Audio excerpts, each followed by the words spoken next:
नमस्कार, बोलता हिमाचल देख रहे आप और मैं हूँ राम भारद्वाज। आज है 8 नवंबर 2024 और हिमाचल प्रदेश से जुड़े हुए आज की बड़ी खबरों की जानकारी अपडेट हम आपके लिए लेकर आए हैं। हमेशा की तरह आप इस वीडियो को लाइक कर दीजिएगा। चैनल पर नहीं जुड़े चैनल को आप सब्सक्राइब जरूर करें। पेश है आज की सबसे बड़ी खबरें। मुख्यमंत्री बोले एसजेवीएन ने ऊर्जा नीति न माने तो 3 परियोजनाओं को अपने अधीन ले लेगी सरकार। मुख्यमंत्री सुखविंदर सिंह सुक्खू और केंद्रीय ऊर्जा तथा आवास एवं शहरी कार्य मंत्री मनोहर लाल खट्टर ने हिमाचल प्रदेश से संबंधित ऊर्जा एवं आवास के विभिन्न मामलों पर विचार विमर्श के लिए आयोजित बैठक में भाग लिया। बैठक में मुख्यमंत्री ने प्रदेश सरकार की ऊर्जा नीति के अनुरूप रॉयल्टी का मामला उठाया। उन्होंने नीति की रूपरेखा की जानकारी देते हुए बताया कि इसके तहत विद्युत परियोजनाओं में पहले 12 वर्षों के लिए 12%, इसके उपरांत 18 वर्षों के लिए 18% तथा आगामी 10 वर्षों के लिए 30% रॉयल्टी की अनिवार्यता की गई है। उन्होंने कहा कि निजी कंपनियां पहले से इस नीति का अनुसरण कर रही और केंद्रीय सार्वजनिक उपक्रमों को भी इसकी अनुपालना करनी चाहिए। मुख्यमंत्री ने कहा कि अगर सतलुज जल विद्युत निगम लिमिटेड प्रदेश की ऊर्जा नीति की अनुपालना नहीं करती है तब इस स्थिति में हिमाचल प्रदेश सरकार 210 मेगावाट लोरी चरण वन, 382 मेगावाट सुन्नी परियोजना और 66 मेगावाट धौलासिद्ध जल विद्युत परियोजनाओं को अपने अधीन लेने के लिए तैयार है। उन्होंने आश्वासन दिया कि राज्य सरकार इन परियोजनाओं पर हुए खर्च की प्रतिपूर्ति एसजेवीएनएल को देने के लिए तैयार है। उन्होंने कहा कि एसजेवीएनएल ने कार्यान्वयन समझौता हस्ताक्षर किए बिना इन परियोजनाओं का निर्माण शुरू कर दिया है। उन्होंने कहा कि प्रदेश के लोगों को राज्य के जल संसाधनों पर उचित हिस्सेदारी मिलनी चाहिए। इस मामले पर केंद्रीय मंत्री ने निगम के अधिकारियों को 15 जनवरी 2025 तक अंतिम प्रतिक्रिया देने के निर्देश दिए हैं। सुशासन सूचकांक में 5 में से दूसरे स्थान पर पहुंचा बिलासपुर, 35 लाख रुपए का पुरस्कार है। मुख्यमंत्री सुखविंदर सिंह सुक्खू ने शिमला में जिला सुशासन सूचकांक की वार्षिक रिपोर्ट जारी करते हुए बिलासपुर जिले को दूसरे स्थान पर होने की घोषणा की। इस रिपोर्ट में 8 मूल विषय, 19 केंद्र बिंदु और 90 विशिष्ट कारकों का आकलन किया गया, जिसमें बिलासपुर को राज्य स्तरीय प्रदर्शन में 5वें स्थान से दूसरे स्थान पर पहुंचने का गौरव प्राप्त हुआ। इस उपलब्धि के लिए बिलासपुर को 35 लाख रुपए का द्वितीय पुरस्कार भी दिया गया है। मुख्यमंत्री ने डीसी आबिद हुसैन सादी को सम्मानित करते हुए उनके नेतृत्व में बिलासपुर जिले की गवर्नेंस प्रणाली की सराहना की और कहा कि जन कल्याण के लिए सुशासन, पारदर्शिता और जवाबदेही का होना अत्यंत आवश्यक है और बिलासपुर ने इसे साकार कर दिखाया है। एचपी शिमला अगले सत्र से लागू होगी नई शिक्षा नीति, यूजी में 4 वर्षीय डिग्री से होगी शुरुआत। पिछले 2 साल से प्रदेश में उच्च शिक्षण संस्थानों में राष्ट्रीय शिक्षा नीति 2020 को लागू करने को लेकर बनी असमंजस की स्थिति नए शैक्षणिक सत्र 2025-26 में समाप्त हो जाएगी।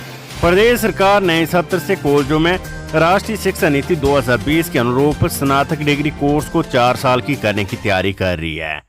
इसके लिए शिक्षा सचिव के आदेश अनुसार शिक्षा नीति को प्रभावी ढंग से नए सत्र से लागू करने को 12 सदस्यीय कमेटी का गठन कर दिया गया है। हिमाचल विश्वविद्यालय के अधिष्ठाता अध्ययन की अध्यक्षता में बनी इस कमेटी में शामिल शिक्षकों और अधिकारियों की 12 सदस्यीय टीम नए सत्र में कॉलेजों से स्नातक डिग्री कोर्स को नीति के अनुरूप शुरू करने के लिए सभी तरह की तैयारी करेगी।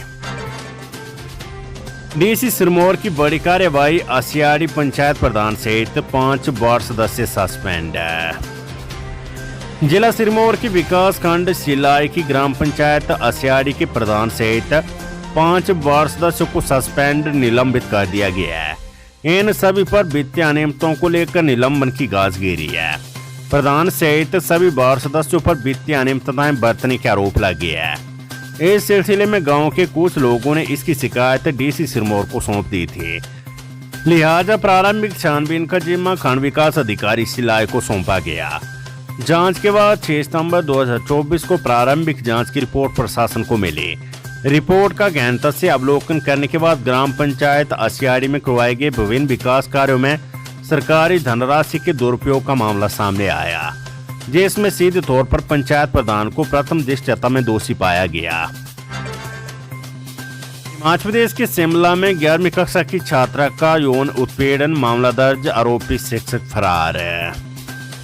हिमाचल प्रदेश के शिमला जिले के सुन्नी स्थित सरकारी स्कूल में एक 11वीं कक्षा की छात्रा ने शिक्षक पर यौन उत्पीड़न के आरोप लगाए हैं। वहीं पुलिस ने स्कूल प्रिंसिपल की शिकायत पर सुन्नी थाना में मामला दर्ज कर जांच शुरू कर दी है। जानकारी के अनुसार घटना अक्टूबर की है। बताया जा रहा है कि छात्रा ने शिक्षक की शिकायत प्रिंसिपल से की, जिसके बाद प्रिंसिपल ने अपने स्तर पर शिक्षक पर लगे आरोपों की जांच कराई। जांच कमेटी की रिपोर्ट के आधार पर मामला पुलिस को देने का निर्णय लिया गया। वहीं आरोपी शिक्षक फरार चल रहा है। पुलिस लगातार आरोपी की तलाश कर रही है। पुलिस ने पोक्सो एक्ट के तहत मामला दर्ज कर लिया है। मध्य प्रदेश में भर्ती होंगे 100 उर्दू और पंजाबी टीचर। हिमाचल के सरकारी स्कूलों में उर्दू और पंजाबी शिक्षक भर्ती होंगे। करीब 100 टीचर की भर्ती को लेकर मामला अगली कैबिनेट में लाने के निर्देश शिक्षा मंत्री रोहित ठाकुर ने दिए हैं। वे राज्य सचिवालय में शिक्षा विभाग की समीक्षा बैठक कर रहे थे। राज्य मंत्रिमंडल की बैठक बेशक 16 नवंबर को है, लेकिन शिक्षा मंत्री ने अपने विभाग के एजेंडे तय कर दिए है। शिक्षा मंत्री ने कॉलेज टीचर अवार्ड पॉलिसी को कैबिनेट में रखने को कहा है। इसका ड्राफ्ट उच्च शिक्षा निदेशालय ने पहले ही बनाकर भेज दिया था। साथ ही उर्दू और पंजाबी टीचर के करीब 100 पद भरने का मामला भी कैबिनेट में मांगा है। कमीशन के जरिए 2800 टीचर की भर्ती का मामला भी दोबारा कैबिनेट में भेजा जा रहा है, क्योंकि इस भर्ती के लिए एजेंसी नहीं मिल रही है। इसकी मुख्य वजह ये कि राज्य चयन आयोग अभी फंक्शनल नहीं है। प्री नर्सरी टीचर यानी एनटीटी भर्ती पर भी 1 सप्ताह के भीतर प्रक्रिया शुरू करने के निर्देश दिए गए हैं। इस भर्ती को लेकर हिमाचल प्रदेश स्टेट इलेक्ट्रॉनिक्स निगम ने कुछ क्लैरिफिकेशन शिक्षा विभाग से मांगी थी। इस समीक्षा बैठक में शिक्षा मंत्री ने SCERT और डाइट के लिए स्टैंडर्ड ऑपरेटिंग प्रोसीजर जारी करने को कहा है। दिसंबर में होने वाली नेशनल अचीवमेंट सर्वे की परीक्षा से पहले कोई लापरवाही न बरतने के निर्देश दिए गए हैं। इस बैठक में सीएम की बजट घोषणाओं के अलावा अटल आदर्श विद्यालयों के इस्तेमाल व राजीव गांधी डे बोर्डिंग स्कूलों पर हुए काम की प्रगति की रिपोर्ट भी ली गई।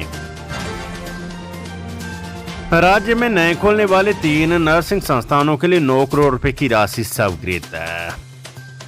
राज्य की छात्राएं अब सरकारी संस्थानों में सुगमता से प्रशिक्षण हासिल कर सकेगी, क्योंकि मुख्यमंत्री सुखविंदर सिंह सुक्खू द्वारा अपने बजट के दौरान चंबा, हमीरपुर व नाहन में 3 नए नर्सिंग संस्थानों को खोलने की घोषणा को अमली जामा पहनाते हुए इसके लिए 9 करोड़ रुपए मंजूर कर लिए है। प्रत्येक संस्थान को 3 करोड़ रुपए की राशि मुहैया करवाई गई है। इसके लिए स्वास्थ्य विभाग द्वारा केंद्र को प्रस्ताव भेजा गया था। इस पर केंद्र सरकार ने हिमाचल में खोलने वाले इन 3 नर्सिंग संस्थानों के आधारभूत ढांचे के लिए 9 करोड़ रुपए स्वीकृत कर लिए है। मौजूदा समय में राज्य में IGMC और मंडी में 2 ही सरकारी नर्सिंग कॉलेज है, जबकि 15 नर्सिंग स्कूल है। अब नर्सिंग कॉलेजों की संख्या 5 हो जाएगी, जिससे प्रदेश की छात्राएं नर्सिंग व्यवसाय में जाने के संजोगे अपने सपनों को साकार कर सकेगी। सरकारी नौकरी में भर्ती प्रक्रिया के बीच नहीं बदल सकते नियम, सुप्रीम कोर्ट का अहम फैसला। सुप्रीम कोर्ट ने गुरुवार को कहा कि किसी पद के लिए विज्ञापन जारी होने के बाद भर्ती प्रक्रिया को बीच में नहीं बदला जा सकता। मुख्य न्यायाधीश DY चंद्रचूड़ और न्यायमूर्ति ऋषिकेश रॉय, न्यायमूर्ति PS नरसिम्हा, न्यायमूर्ति पंकज मित्तल और न्यायमूर्ति मनोज मिश्रा की संविधान पीठ ने तेज प्रकाश पाठक बनाम राजस्थान उच्च न्यायालय मामले में ये फैसला सुनाते हुए कहा है कि उम्मीदवारों को आश्चर्यचकित करने के लिए नियमों को नहीं बदला जा सकता है।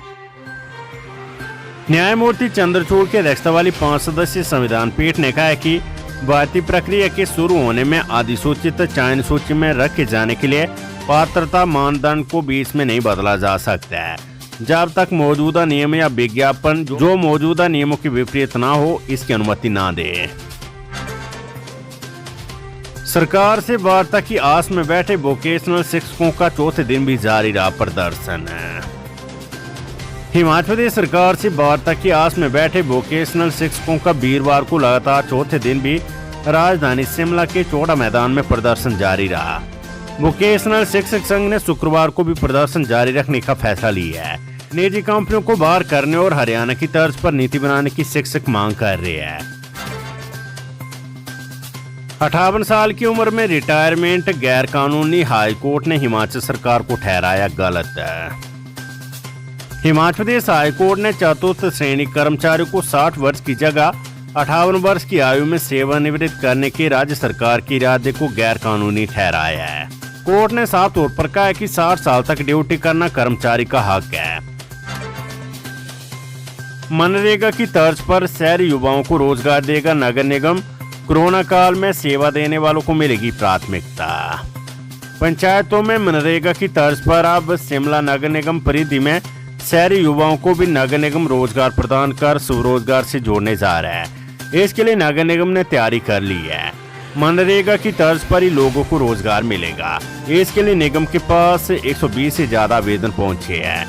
अब प्रशासन इन युवाओं को रोजगार देने की तैयारी कर रहा है। प्रशासन इसमें कोरोना काल के दौरान विभिन्न क्षेत्रों में सेवाएं देने वाले युवाओं को प्राथमिकता देगा। कोरोना के दौरान बहुत से लोगों ने शहर की सफाई व्यवस्था बनाए रखने के लिए सैब के आउटसोर्स के तहत काम किया था, लेकिन बाद में इन्हें निकाल दिया गया। ऐसे में जिन लोगों ने कोरोना काल के दौरान अपनी सेवाएं दी थी, प्रशासन इसमें उन्हें पहली तरजीह देगा। दिसंबर माह से निगम इस समय कार्य शुरू कर सकता है। प्रशासन के पास आवेदन अभी भी लोग दे सकते हैं। सरकार ने ग्रांटों के नाम पर प्रदेश के लोगों को दिया धोखा, डॉक्टर बिंदल है। प्रदेश भाजपा अध्यक्ष डॉक्टर राजीव बिंदल ने कहा है कि हिमाचल प्रदेश की वर्तमान सुखविंदर सिंह सुक्खू के नेतृत्व वाली कांग्रेस सरकार ने हिमाचल प्रदेश की जनता को ग्रांटों के नाम पर धोखा दिया है। ग्रांटों की स्थिति ये होगी कि खोदा पार निकली चुईया। शिमला से जारी बयान में डॉक्टर बिंदल ने कहा है कि सीएम व कांग्रेस नेता दावा कर रहे हैं कि उन्होंने 7 ग्रांटियां पूर्ण कर ली है। उन्होंने कहा है कि कांग्रेस ने कहा था कि 28 लाख बहनों को हर माह 1500 रुपए मिलेंगे। ये राशि 18 साल से ऊपर की सभी महिलाओं को मिलेगी, लेकिन 2 वर्ष बीत जाने के बाद भी महिलाएं अभी इसका इंतजार कर रही है। इसी तरह से कांग्रेस ने कहा था कि 1 लाख सरकारी रोजगार पहले कैबिनेट में मिलेगा, लेकिन सरकार ने 1.5 लाख पदों को समाप्त कर दिया और अब कह रहे कि जब जरूरत होगी तब उन्हें दोबारा से रीजनरेट कर दिया जाएगा। नाबालिग छात्रा से हैवानियत की हद पार, सैलून में काम करने वाला यूपी का युवक गिरफ्तार है। हिमाचल प्रदेश की राजधानी शिमला में एक नाबालिग छात्रा के साथ दुष्कर्म का मामला सामने आया है। इस बाबत छोटा शिमला थाना में शिकायत दर्ज करवाई गई है। आरोप है कि शिमला में सैलून में काम करने वाले उत्तर प्रदेश के एक युवक ने छात्रा को बहला फुसलाकर अपने पास बुलाया और रात भर उसके साथ घिनौनी वारदात को अंजाम दिया। पीड़िता 9वीं कक्षा की छात्रा और वे 5 नवंबर की शाम को घर से बिना बताए निकली थी। जब वे रात भर घर नहीं लौटी तो परिजनों ने उसकी खोजबीन शुरू की। अगली सुबह वे विकास नगर में मिले और उसने बताया कि एक युवक कपिल ने उससे बहला फुसलाकर शारीरिक संबंध बनाए हैं। पीड़िता की शिकायत के आधार पर पुलिस ने आरोपी के खिलाफ बीएनएस की धारा 64, उपधारा 1 और पोक्सो अधिनियम की धारा 4 के तहत मामला दर्ज किया है। पुलिस ने आरोपी को गिरफ्तार कर ली और उसे अदालत में पेश किया जाएगा। वेदर अपडेट, तापमान में आने लगी गिरावट, 11 को करवट बदल सकता है मौसम। नवंबर माह के बढ़ने के साथ साथ अब तापमान में भी हल्की गिरावट आने लगी है।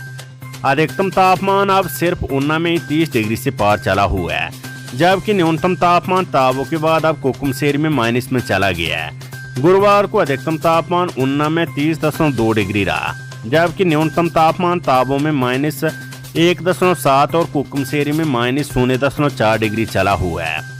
मौसम विभाग के अनुसार 3 दिन 10 नवंबर तक प्रदेश में मौसम साफ व शुष्क बना रहेगा, लेकिन 11 नवंबर को मौसम करवट बदल सकता है और हल्का पश्चिमी विक्षोभ सक्रिय हो सकता है, जिससे हिमालयी रेंज के पर्वतीय इलाकों में 1-2 स्थानों पर बारिश और बर्फबारी होने के आसार है। लेकिन 12 व 13 नवंबर को फिर से मौसम साफ व शुष्क बना रहेगा।